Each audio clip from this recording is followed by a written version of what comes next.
Duty నుంచి ఇంటికి వెళ్తా అంటే ఇదిగో ఇట్లా కనిపించింది. ఇవి ఇట్లా ఎందుకు పెడతారో మీకు తెలుసా? మన పెద్దలు ఏం చెప్తారు, ఫర్ సపోజ్ ఇంట్లో ఒక వ్యక్తికి బాగాలేదు, ఫీవర్ లాంటివి వచ్చినప్పుడు హాస్పిటల్స్ కి తిప్పుతాం. ఏదో కారణం వల్ల హెల్త్ ఇష్యూ తొందరగా సెట్ అవ్వదు, తగినం పట్టడు అంటారు తెలుసా మీకు? స్థానికంగా ఉండే ఒక పెద్ద మనిషి మీ మీద ఎవరో కూర్చున్నారు, ఎవరికైనా చూపెట్టాలంటారు. ఇక మనోళ్ళు గాబార పడిపోయి దగ్గరలో ఉండే పలానా ఆయన చూస్తాడు కదా, చలో పోదాం పని తీసుకొని పోతారు. ఆ పెద్ద ఆయన ఒక ముగ్గు పోసి ఒక నల్ల కోడి పెట్టి ఇవన్నీ పెట్టి ఇగో పలానా ఆయన నీ మీద కూర్చున్నాడు అని చెప్తాడు. ఇప్పుడు నేను ఎల్లగొడతా అని చెప్తాడు. చెప్పి వీపు మీద గట్టిగా 2 దెబ్బలు కొడతాడు. ఆ వ్యక్తి దయానికి స్పృహ తప్పి పడిపోతాడు. అప్పుడు మనం ఏమనుకుంటాం, మన మీద ఉన్నది వెళ్ళిపోయిందని అనుకుంటాం. కానీ నిజానికి మన భయాన్ని, మన అమాయకత్వాన్ని వాడు సొమ్ము చేసుకుంటాడు. ఇలాంటివి నమ్మి మంత్రాలు చేస్తున్నాడని భార్యాభర్తలను ఇద్దరిని కాల్చిన సందర్భం కూడా ఉన్నది.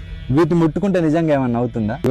ఇది కొబ్బరికాయ, ఇందులో హెల్దీ ఫ్యాట్స్ ఉంటాయి, ఫైబర్ ఉంటుంది, డైజెషన్ కూడా మంచిది,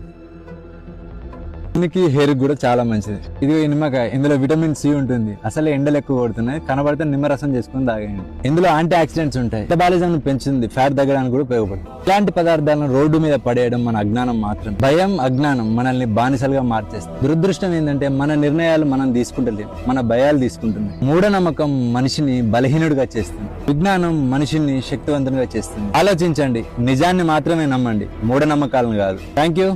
జై హింద్.